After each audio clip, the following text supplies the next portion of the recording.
Tom Freston said one day, innovation is taking two things that already exist and putting them together in a new way. And as an engineer, I couldn't agree more. What if I told you that a young company is doing exactly that and is poised to fundamentally disrupt a massive industry big time? You wouldn't believe me, would you? Well, sit down, relax, and let's discover Hyliion.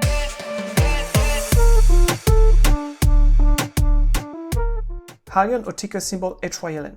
And first, for those who've never heard of Hyliion before, they describe their mission as being able to reduce the carbon intensity and greenhouse gas emissions of Class 8 commercial trucks. And what they want to become is a leading provider of electrified powertrain solutions. So the first key to remember here, Hyliion is not a trucking company or OEM, which stands for Original Equipment Manufacturer. That means they are not competing directly with OEMs that are building trucks from the ground up for the likes of Freightliner or Peterbilt. Instead, their business model is to leverage existing technologies, and we will cover that later on, and packaging them into a coherent solution that can be installed on most major Class 8 trucks. So they are a supplier, or like mentioned before, a provider of electrified powertrain solutions. For today's episode, we're going to cover part 1 of a 3-part series. Our focus for today is going to be around the company itself, trying to understand their journey and where they are now. By any means, we will not be able to cover every single aspect of the business in this episode, but maybe we will have a chance in the future to do some deep dives into more specific topics, depending on either the business developments or suggestions from the community. Part 2, coming out in a few weeks' time, hopefully, will be dedicated to the market itself. And what I mean by that is looking into the total addressable market for the company, maybe the current condition of the market, but also trying to understand future market opportunities for Hyliion, as well as where the focus is at the moment and maybe a little bit around legislation. Finally, part 3 will be around the stock performance. We might cover a little bit of technical analysis as well as more fundamental analysis for the stock price prospects and trying to understand what opportunities lie ahead for current investors. So stay tuned in the following weeks for more content. And without further ado, let's talk about the company. Maybe the first fact you might want to know is that Hyliion is headquartered in Austin, Texas, not far from key players in the industry. But we will leave it to that for now. What I would like to cover first today as a business overview is the mastermind at the head of the organization first. Then take a quick overview of the journey with key milestones, talk about the C-suite and the board of directors. We will then talk about the products and finish on the financial aspects of the business, and that should give everyone a good foundation to move forward for the next episodes. So first, let's talk about the man behind the company, Thomas Healy. Thomas Healy founded the company in 2015, became the CEO in 2016. He was a young engineer at the time. He studied mechanical engineering at the Carnegie Mellon University and had a few little entrepreneurial activities before putting his heart and soul into Hyliion. You will be able to find some videos on YouTube of him hands-on assembling some of the original trucks. And as much as some investors may want to see a more experienced CEO at the head of a company maybe, I personally like to think that Thomas is not only the founder of the company, but will also take great pride to see the business thrive. Just a few facts you may or may not be aware of. He became for a short period of time the youngest self-made billionaire in America.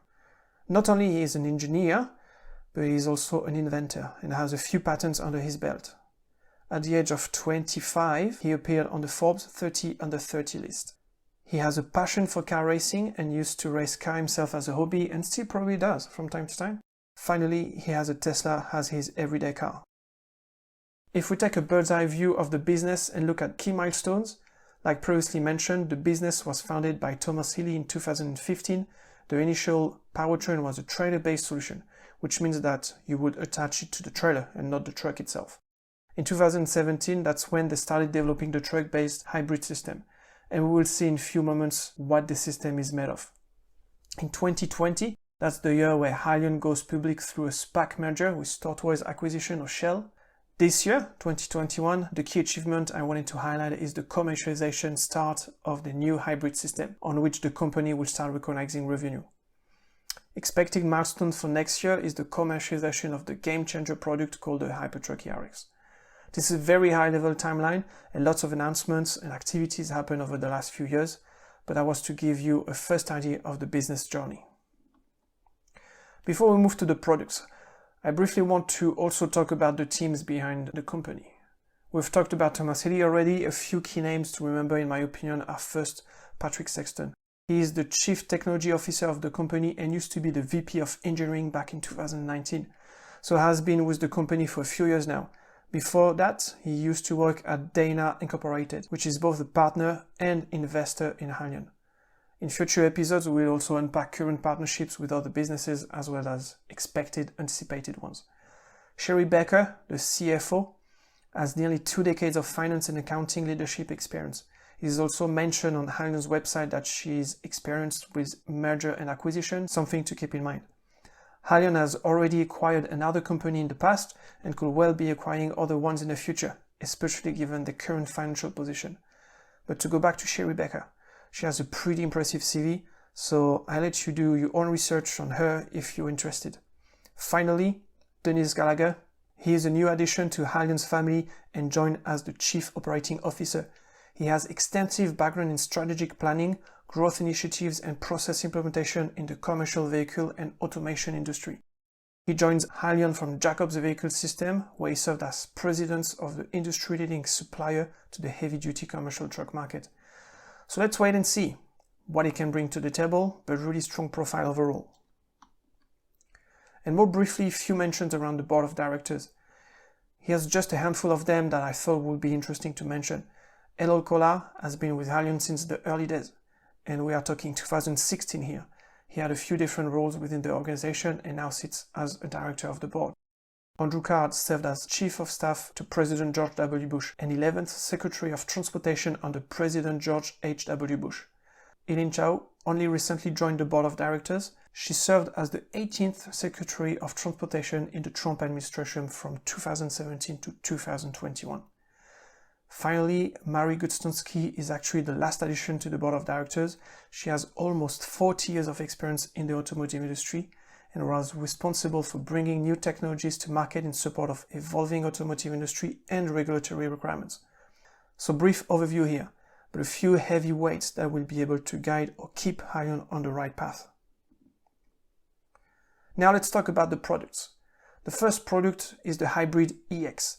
This is a powertrain that can either be retrofitted onto existing trucks or installed on brand new trucks. It is OEM agnostic, which means that it can be mounted on the vast majority of trucks on the road, and it works with either type of engines, being diesel or natural gas. This is the first commercialized product from Hyliion and is available right now. The way the product works is pretty straightforward. It's going to recover energy from the truck through regenerative braking when going downhills, and redistribute that same energy to an electric axle when going uphill in order to assist the truck. And because this is a hybrid, you should also expect the engine to recharge the batteries when the conditions are optimal for it. In order to do so, the overall system is managed by Hyliion's proprietary software, which leverages machine learning and artificial intelligence to optimize the fuel consumption of the truck. We like to refer to it as the secret sauce of the business that competitors didn't get a chance to develop yet. The hybrid system will also assist and eliminate idling for the engine and provide electricity to the cab when idling overnight, which removes the need for an APU, or auxiliary power unit, for long-haul trucks. Hyliion's system has already been driven past 2 million miles from trucks in the hands of different customers, and each truck is generating 1 gigabyte of data per truck per day, and that allows Hyliion to keep improving their proprietary software. When we look at the different subassemblies that makes the product, we have 4 main ones. First, the battery enclosure. This is where you will find the lithium titanite oxide, or LTO cells from Toshiba. Those battery cells have the particularity to have a lower energy density compared to standard lithium batteries. However, they have a greater safety, an extended life, we're talking 80% capacity over 50,000 cycles, rapid charging, single-digit number of minutes, and a high input-output power. So perfect for this specific application. And Hyliion is sourcing those cells from Toshiba and packaging them into their own battery pack with in-house battery management systems, or BMS. This battery enclosure is referred as being the brains or the heart of the Hybrid EX system. Next is the e-axle, or electric axle, and is referred to as being the muscle. This is where the regenerative braking happens, recharging the batteries, and where the extra power is delivered when required. The e-axle is not Hyliion's product. and is provided by Dana Incorporated through a partnership. The third subassembly is the cooling unit, providing cooling capability for the battery enclosure as well as the e-axle. And this one is an Hyliion subassembly. Finally, the driver can interact with the system through a tablet mounted in the cab. It allows to see the charge state of the battery, see the terrain profile ahead up to 25 miles, as well as the status of the integrated APU. Hyliion's HMI, Human Machine Interface, is also leveraging gamification to improve the driver's driving behaviors and to encourage the driver to save on fuel through better driving habits. So why would a fleet manager install those hybrid EX systems onto their existing trucks or future trucks? There is two main selling points. First, the fuel consumption is reduced, which saves the fleet owners money and reduces emissions. Second, the system adds power to the truck, which allows better performance from the truck. When looking at the fuel savings, we have already seen that they are driven by two main factors.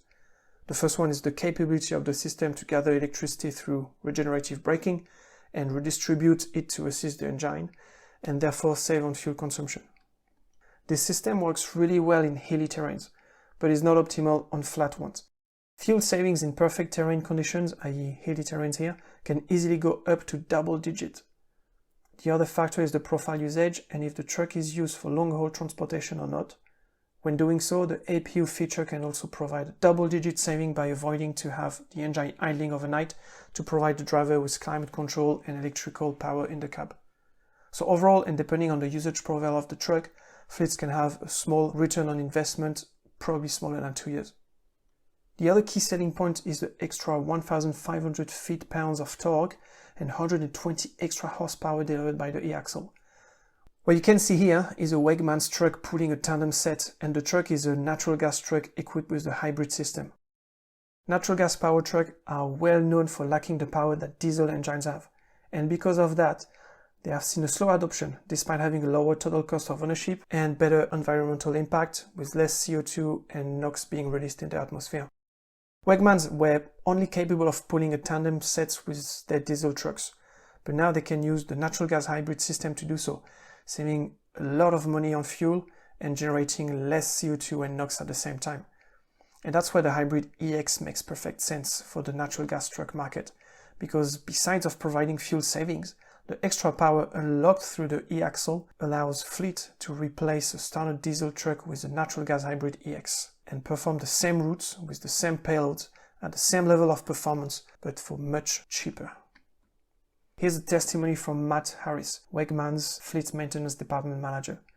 Until now, we could only use diesel trucks to pull tandem sets.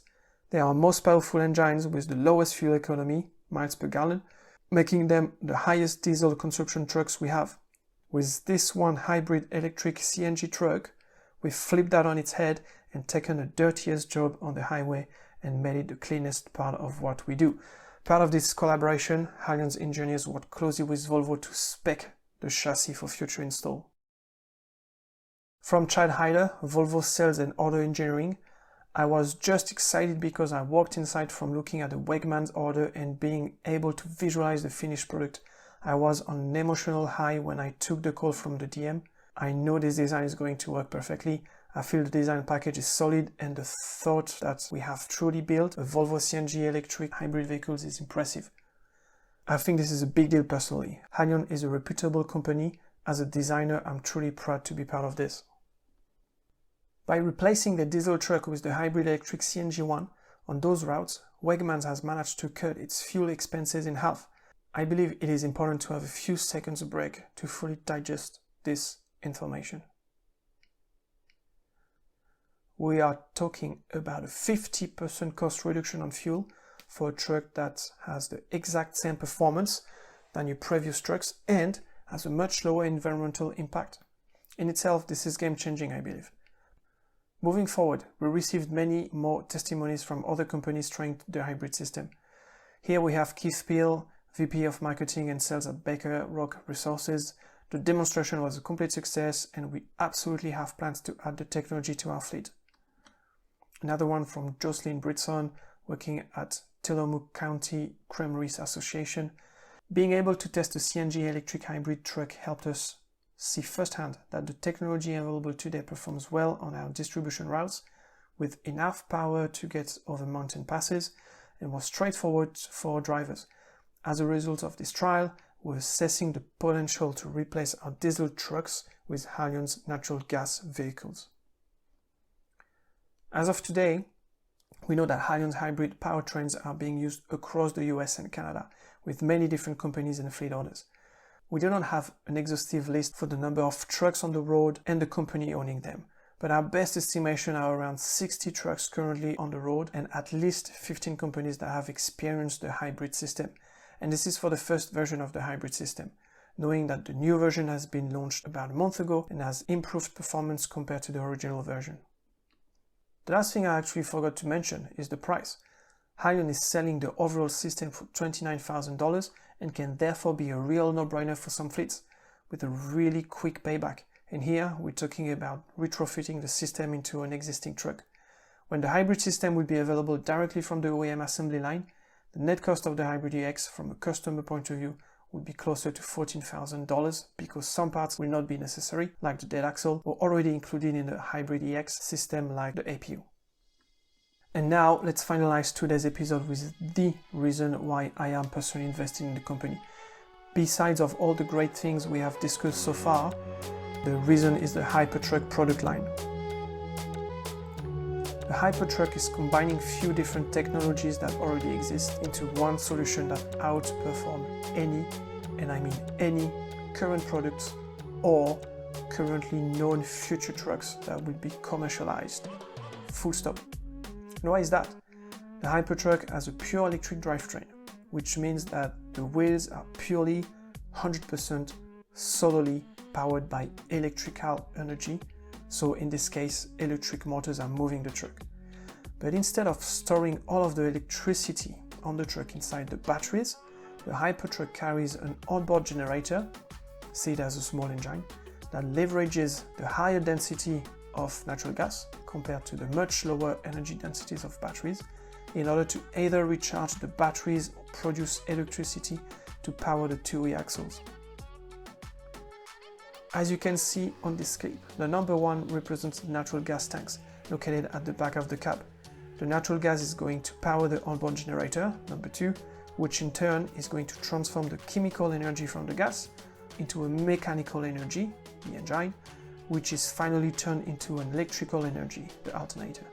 The electricity is then either stored into the battery packs, number three, or directly distributed to the electric axles, number four. And while this may not appear to be so game-changing on the surface, let's review the expected performance of the truck compared to the other solutions. First things first, range anxiety is a real showstopper for some drivers, but in the world of commercial vehicles, this can also turn into shorter routes, more frequent stops, and ultimately less uptime, especially compared to current and planned BEV trucks. With a maximum of 500 miles for the Tesla truck, it is still a limiting factor for long-haul trucking. Fuel cell electric vehicles are supposed to answer this problem, but as of today, we're still only talking about 750 miles for the Nikola One and similar trucks. We will do a deep dive into the competition and try to understand how is Hyliion positioned in more depth, but for now, with the originally announced 1,300 miles and the revised spec of 1,000 plus miles, the Hypertruck is the best offer on the market when it comes to range. After diesel, that being said. The refuel time is on par with the one of diesel and hydrogen trucks, and this is one of the BEV downside, waiting a long time for batteries to recharge. The payload is expected to be slightly better than diesel and by far better than BEV's truck, which have to carry a lot of battery weight. Finally, being a pure electric powertrain, the horsepower, torque, and acceleration is similar to other electric powertrains like BEV, FCEV, but far superior to those of diesel, especially at low RPMs. But you might be wondering, how can the Hypertruck be the solution of the future by leveraging something like natural gas, when everyone is talking about clean and renewable energy? And that's where the beauty of the Hypertruck comes together. Instead of using natural gas, or more specifically compressed natural gas, the Hypertruck can run on something called biomethane, or renewable natural gas, RNG. And as much as the names are really similar, compressed versus renewable natural gas, the greenhouse gas emissions profile are fundamentally different, and that's what matters for the environment. The reason for that difference is the way those two gases are obtained, and without going into too much depth here, because we will talk about the biomethane market in our next episode, RNG is made from collecting pollutions from human activities such as from landfills, wastewater treatment or manure, so pollution that would have normally been released into the atmosphere and turning it into a transportation fuel instead. This has the power to create a source of energy which is technically net carbon negative, so more environmentally friendly than electricity generated from solar, wind, or even better than green hydrogen. And you might wonder how easy this transportation fuel is to access for trucks. As of today, the USA alone already has 849 stations available for Class 8 trucks. California reported that in 2020, 92% of natural gas sold for transportation purposes were RNG, which means that for the first time ever, California fleets fueled with in-state RNG were carbon negative for the year. Not just carbon neutral, carbon negative. RNG is a mega trend and a lot of money is being injected into developing this sector. As of today, we count 189 RNG projects being operational, 146 under construction and 95 planned. That's a total of 430 RNG projects, with more than half of them still to be operational. So a tremendous growth ahead of us for RNG. But Halion is not planning to stop here with their technology. And in order to make themselves still relevant in decades to come, they have unveiled a 3-stage product roadmap for the Hypertruck product. Starting today with the ERX, so the electric range extender powered by an onboard gas generator, and then moving into the Hypertruck fuel agnostic product, powered by either natural gas or hydrogen. And we also know that this will not be through a combustion engine, so watch this space. The idea behind this version is to provide greater flexibility for the fleet owners to either use the natural gas infrastructure and seamlessly switch to hydrogen when the infrastructure allows it, as well as price of hydrogen. The final version of the product will be the Hypertruck fuel cell, which will purely run on hydrogen and therefore have no tailpipe emissions. Currently, the ERX is planned to launch in 2022 with some partner fleets and in its long-range version, which will allow the truck to run up to 75 miles without any tailpipe emissions, so on 100% pure electric generator being switched off. This will allow the truck to comply with future legislation around zero emissions area, things like cities, ports, etc., as well as generate ZEV credits for the OEMs, as well as the fleets in the future, but we'll touch on legislation in another episode. And because a picture is worth 1,000 words, here's the partners selected that will help Hylion refine the design of the ERX in the months to come, and in preparation for the soft launch in 2022 and volume production in 2023. We refer to those partners as the Hypertruck Innovation Council and represents to themselves more than 100,000 trucks on the road. Finally, I would like to quickly cover a few more points before the end of this video, and that's about the financial health of the business. And first, let's talk about revenues. Hylion is still, as of today, a pre-revenue company. But with the launch of the Hybrid EX at the end of last August, we are now expecting Hylion to start recognizing revenues on the units sold moving forward. So the pre-revenue status is going to disappear fairly quickly now. When it comes to assets, and more specifically cash equivalent and investments, Hylion is a very strong position thanks to the SPAC merger last year and has about $300 million in cash and cash equivalent, as well as another $300 million in short and long-term investments. So about $600 million available to them to execute on their plan as of last quarter. And no debt whatsoever, none. At a current yearly operating expense below $150 million, this is another 4 years until Hylion needs to raise capital based on current metrics. So a really strong financial position, especially knowing that revenue is going to kick off in the months to come. And that with an asset-light business strategy like this, no major capital expenditure are expected for Hylion to be able to scale up. So in order to wrap up today's episode, first, thank you if you made it till the end. That means that you've enjoyed the content, and that means a lot to me. If you want to support this channel, I'm sure you know what to do, and I hope I'll see you around for our next episode on Hylion. In this next episode, we will talk about the market in which Hylion is evolving and you will see there is a lot of interesting things to talk about, so stay tuned and always remember, we could never learn to be brave and patient if there were only joy in the world.